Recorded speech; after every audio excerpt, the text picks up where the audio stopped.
अस्सलाम वालेकुम ऑल। उम्मीद है कि आप सब लोग ठीक होंगे। मैं आपकी खिदमत में हाज़िर हुआ फिर से एक और वीडियो के साथ। और आज की वीडियो में हम डिस्कस करने जा रहे हैं chapter number 7, chapter number 8 and chapter number 9। तो हम स्टार्ट करते हैं चैप्टर नंबर 7 के साथ। तो चैप्टर नंबर 7 में जो सबसे पहले एमसीक्यूज़ हैं, which is not a state function, कहते हैं इनमें से कौन सी चीज़ है जो स्टेट फंक्शन नहीं है। पहले तो स्टेट फंक्शन क्या होता है, एक प्रॉपर्टी है जो कि जिसकी वैल्यू जो है ना स्पेसिफिक वैल्यू तक पहुंचने के लिए वो पाथ टेकन पे डिपेंड नहीं करती, यानी कि वो कोई पाथ अगर उसने कोई फॉलो किया हुआ तो उस पर डिपेंड नहीं कर रही होती। टेम्परेचर, एंथैल्पी और इंटरनल एनर्जी ऐसी चीज़ें हैं जो पाथ टेकन पे डिपेंड नहीं कर रही होती, लेकिन चेंज इन टेम्परेचर कर रहा होता है। अब इसके मैं एक सिंपल वर्डिंग में मिसाल दूँ, हो सकता है वो अजीब सी लगे, लेकिन मैं सिर्फ एक ट्राई कर रहा हूँ। मैं कहता हूँ एक मेरे पास लोहे का राड है, उसका एक साइड का टेम्परेचर ये मतलब कह देता हूँ कि 10 है डिग्री सेल्सियस है, तो दूसरे का 20 डिग्री सेल्सियस है। तो मुझे उसकी जो वैल्यू मिली है, एक स्पेसिफिक वैल्यू इस वक्त मिली है, चेंज इन टेम्परेचर की वैल्यू जो मिली हुई है वो 10 डिग्री सेल्सियस, वो मिली कैसे है कि एक साइड का मैंने देखा फिर दूसरी साइड का देखा, यानी वहाँ से वहाँ तक जाने में जो टेम्परेचर चेंज आ रहा है उसकी बेस पे, इस लिहाज से कि वो एक पाथ पे उसने एक स्पेसिफिक पाथ फॉलो किया होगा जिस पे उसकी वैल्यू डिपेंड कर रही है। तो जिसकी वैल्यू किसी पाथ पे डिपेंड कर रही हो वो स्टेट फंक्शन नहीं होता। तो यहाँ पे करंट केस में चेंज इन टेम्परेचर जो है स्टेट फंक्शन नहीं है, स्टेट फंक्शन नहीं है। उसके बाद है calorie is equivalent to 4.184 joule है, आई थिंक, हाँ यही है, ये तो बुक का ही है, वैसे वैल्यू ज़ुबानी याद होनी चाहिए आप लोगों को। Which of the following is not state function, दोबारा आ गया है लेकिन इसमें ऑप्शन थोड़े चेंज हैं। इंटरनल एनर्जी दोबारा है, वहाँ पे भी थी, तो इंटरनल एनर्जी तो स्टेट फंक्शन है, यह भी हमें पता है। इस दफ़ा जो नई चीज़ें आई हुई हैं वो वॉल्यूम है, प्रेशर है और वर्क है। तो करंट सिनेरियो में पता चल गया कि इंटरनल एनर्जी तो है ही नहीं। अब देखें वर्क की बात कर लेते हैं। वर्क जो है पाथ पे डिपेंड करता है। वर्क का जो है वर्क डन का फार्मूला वो है कि इसके equal W equal to FD। इस केस में और होगा, मैं आपको जनरल केस की बात बता रहा हूँ, केमिस्ट्री की टर्म्स में और होगा, बुक में होगा, वो आप देख सकते हैं वहाँ पे, लेकिन मैं आपको जनरल केस में बता रहा हूँ कि है क्या, force multiply by dot product of displacement के साथ है। जब हम उसे देखते हैं तो यानी वो पाथ पे डिपेंड कर रहा होता है। तो हमने अभी डिस्कस किया था कि पाथ पे डिपेंड नहीं जो करती वैल्यू वो जो पाथ पे डिपेंड करती है वैल्यू, हाँ मुझे भी कन्फ्यूजन होना शुरू हो गई है। स्टेट फंक्शन वो है जो पाथ पे डिपेंड नहीं करती। तो यहाँ पे स्टेट फंक्शन नहीं है, जो वो वर्क है स्टेट फंक्शन नहीं है, बाकी सारे स्टेट फंक्शन हैं। If endothermic reaction takes place rapidly in open air the temperature of surrounding decreases. Endothermic reaction है क्या जिसमें एनर्जी एब्जॉर्ब होती है, या फिर मैं सिंपल वर्ड में कह दूं कि डेफिनेशन सुना दूं आपको, तो reaction in which reactants absorb heat energy from the surrounding. अब जब वो सराउंडिंग से हीट ले रहे होंगे, एब्जॉर्ब कर रहे होंगे, तो सराउंडिंग की जो है एनर्जी टेम्परेचर जो है वो डिक्रीज़ हो रहा होगा, और एक्सोथर्मिक इसका वाइस वर्सा होता है। क्वेश्चन नंबर 5 है calculate the enthalpy change in formation of NaHCO3 using Hess's law. तो ये एक तो ये वाली मिस्टेक है, इसे 3 कह देना चाहिए था, या मे बी 2 ही हो, मुझे याद नहीं है कि मैंने ये 2 क्यों लिखा हुआ है। तो हमारे पास ये वैल्यू गिवन है, हमारे पास ये वैल्यू गिवन है, हमने ये फाइंड करनी है। अब हेसेस लॉ क्या कहता है, कहता है if reaction takes place by more than one route, यानी कि अगर कोई रिएक्शन है ऐसा जिसमें एक से ज़्यादा रूट फॉलो किए जा रहे हैं, एक से ज़्यादा स्टेप्स में हो रहा है वो, लेकिन उसकी इनिशियल और फाइनल कंडीशन जो है वो सेम रहती है, तो उसकी टोटल एंथैल्पी चेंज जो है वो भी सेम रहेगा।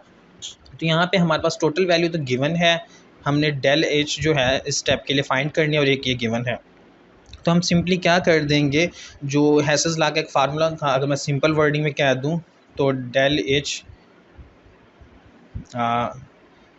एक फ़ाइनल वैल्यू जो है प्रोडक्ट के लिए कह देता हूँ, या करंट केस में मैं कह देता हूँ इससे 1,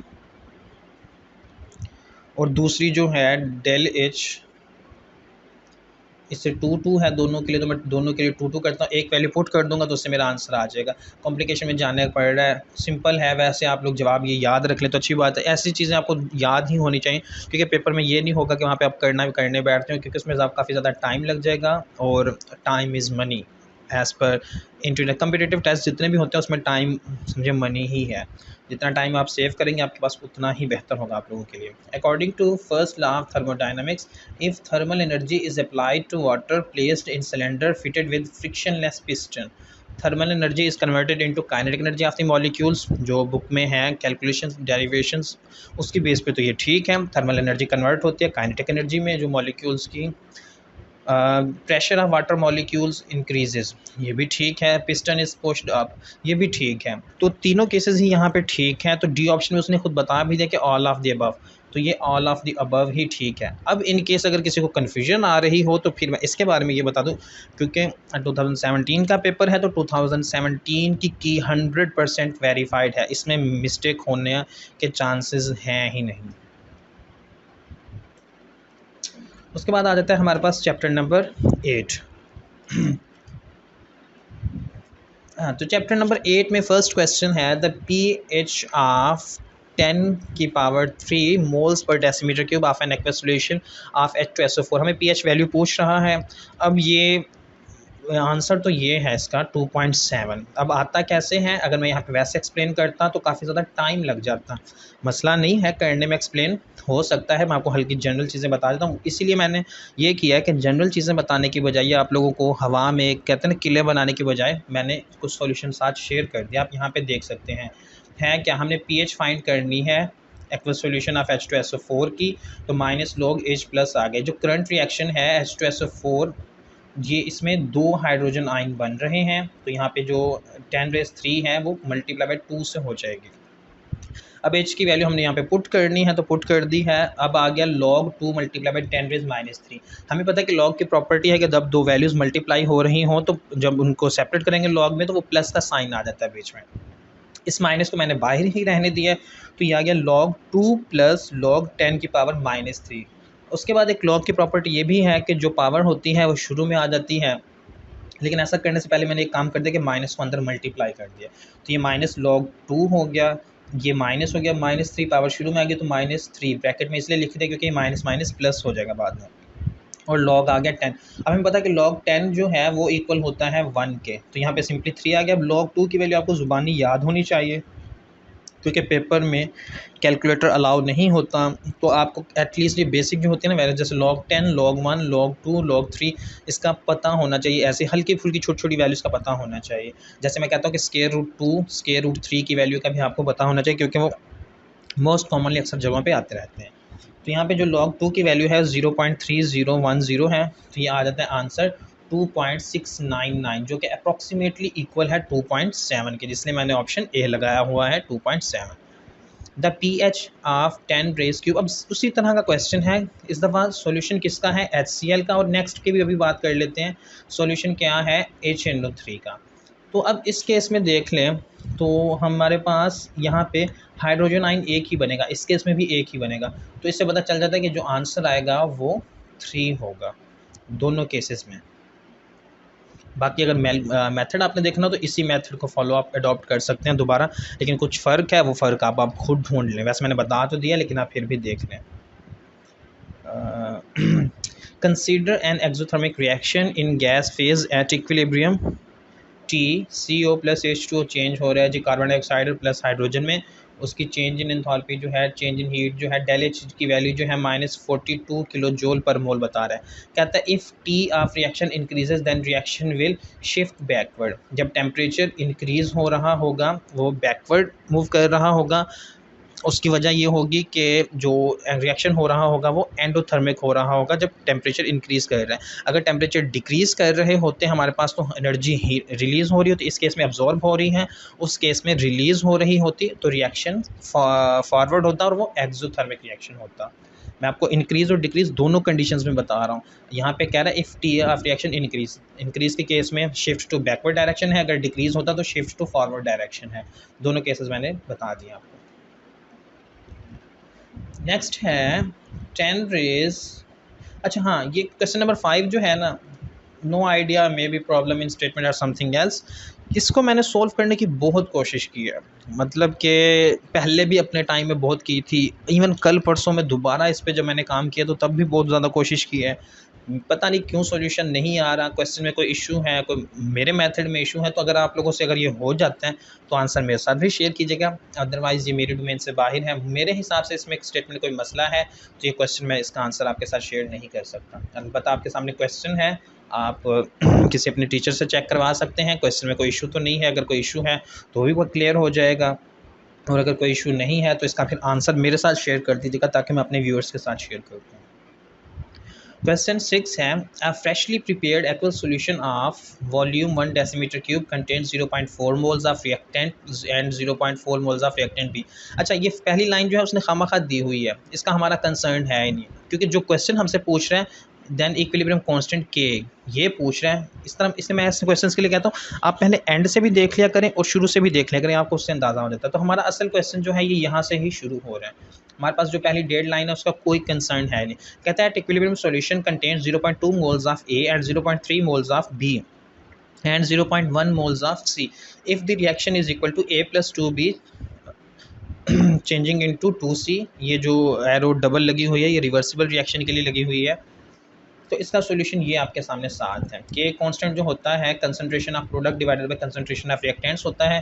तो यहाँ पे C2 है, तो C2 जो है वो पावर में आ जाता होता है। तो यहाँ पे C की वैल्यू हमारे पास 0.1 दी हुई है, तो 0.1 का स्केयर लिख दिया। A की वैल्यू 0.2 है तो सिंपल आ गया, B की वैल्यू 0.3 है तो उसका भी स्केयर आ गया। अब इसे सिंप्लीफाई करेंगे तो हमारे पास आंसर जो बनता है 5.9 सामने शेयर किया हुआ है। अगर कैलकुलेशन में कहीं पर गड़बड़ आ रही है तो मैं आपको यहाँ से डायरेक्टली थोड़ा बता देता हूँ। ये देखिए, ये पॉइंट के बाद 2 डिजिट्स और ये भी पॉइंट के बाद 2 डिजिट्स है, तो ये पॉइंट एक दूसरे से कैंसिल हो जाएगी, क्योंकि 100 वैल्यू आएगी तो वो दोनों से कैंसिल हो जाएगी।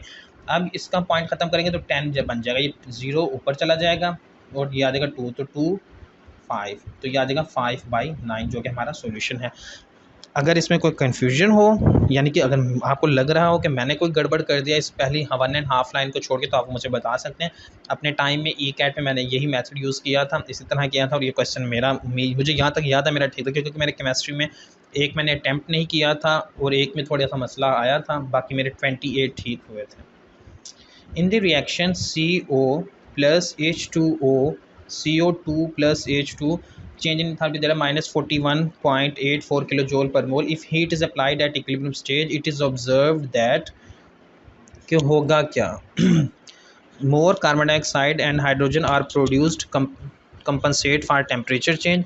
The reaction will move in backward direction for compensation. If heat is applied at equilibrium stage, heat दी जा रही है इक्विलिब्रियम स्टेज पे। तो हमने अभी देखा था पीछे, इसी से रिलेटेड डिस्कस किए हैं, टेम्परेचर इंक्रीज़ हो रहा है तो यहाँ पे भी क्या होगा, जो रिएक्शन है वो बैकवर्ड डायरेक्शन में मूव करना शुरू कर देगा फॉर कंपनसेशन। तो इसका भी बी ऑप्शन करेक्ट है। उसके बाद आ जाता है हमारे पास चैप्टर नंबर 9।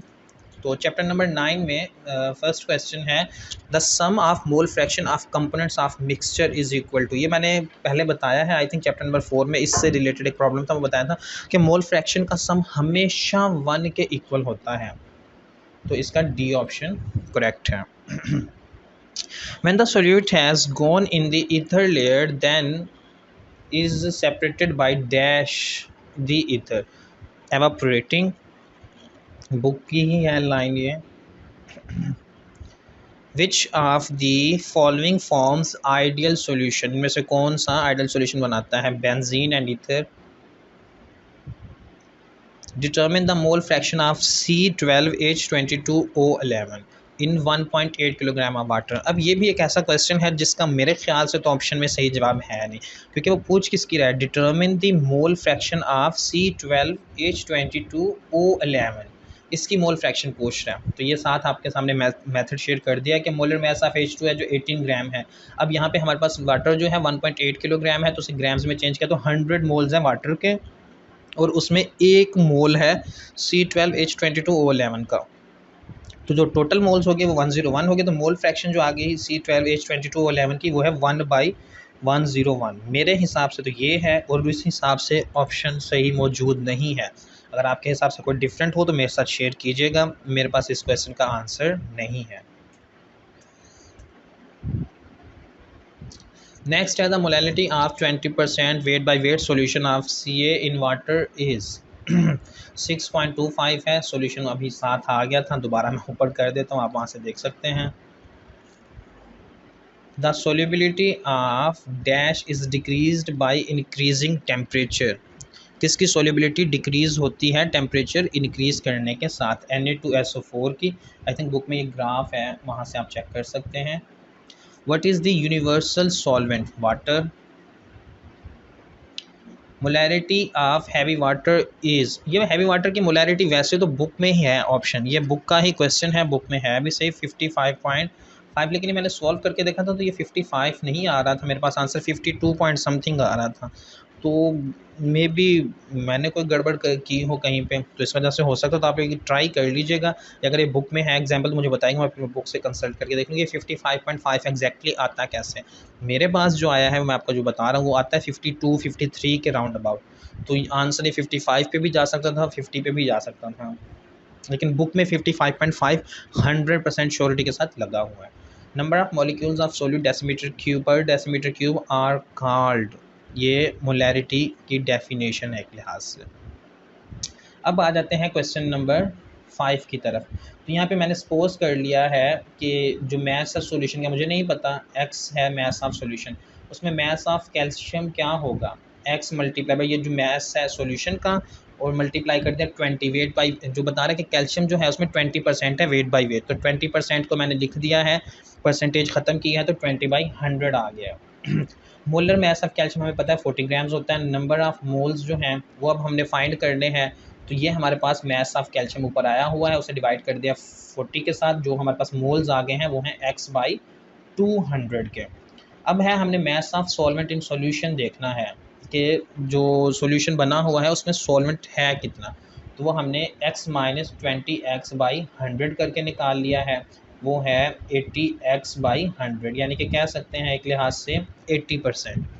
मोलैरिटी अब हमने निकालनी थी, तो आगे फार्मूला उसका मोलैलिटी का लगाया हुआ है, जिससे हमारे पास आंसर आ गया 6.25 m। m जो है मोलैलिटी का यूनिट है। तो आप लोग देख लीजिएगा, उम्मीद है कि कोई कन्फ्यूजन नहीं होगी। बुक में इसके रिलेटेड एग्जांपल भी आई थिंक की दी हुई है और की भी हुई है सॉल्व, तो आप वहाँ से चेक कर सकते हैं। अगर इस मेथड में कोई मसला आ रहा हो कि मैंने सपोज क्यों किया हुआ है सॉल्यूशन का, तो उस हिसाब से कोई हो कन्फ्यूजन तो आप लोग पूछ सकते हैं। Salts like copper sulfate gives acidic solution in water because, क्यों देते हैं जी ये? हाइड्रोलिटिक रिएक्शन की वजह से। Salts like copper sulfate gives acidic solution, इसका मतलब क्या है कि in which water breaks one or more chemical bonds, जिसमें मतलब कि वाटर जो है एक या एक से ज़्यादा केमिकल बॉन्ड्स को ब्रेक कर रहा होता है, उसे कहते हैं हाइड्रोलिटिक रिएक्शन।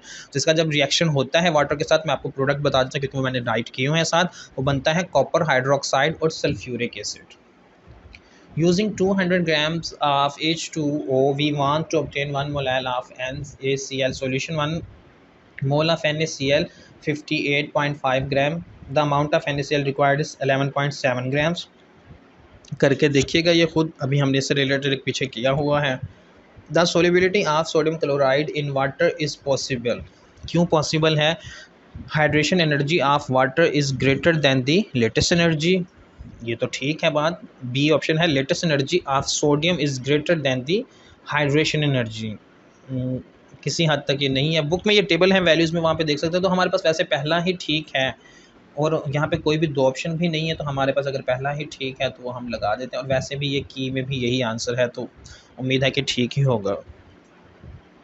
तो ये था हमारे पास चैप्टर नंबर 9। तो आज के लिए इतना ही था। उम्मीद करता हूँ कि आपको आज की वीडियो भी बाकी वीडियोस की तरह अच्छी लगी होगी। अगर ये वीडियो अच्छी लगती है तो इस वीडियो को लाइक करें, चैनल को सब्सक्राइब कर लें और बेल आइकन को भी प्रेस कर दें, ताकि फ्यूचर में आने वाली सारी वीडियोज़ की आपको रिपोर्ट्स जो हैं, नोटिफिकेशन जो हैं वो मिलती रहा करें। और बस थैंक यू सो मच, इतना ही कहना। और उम्मीद है कि आप लोगों का रमज़ान काफ़ी अच्छा जा रहा होगा। Best of luck for the remaining fast. अल्लाह हाफिज़।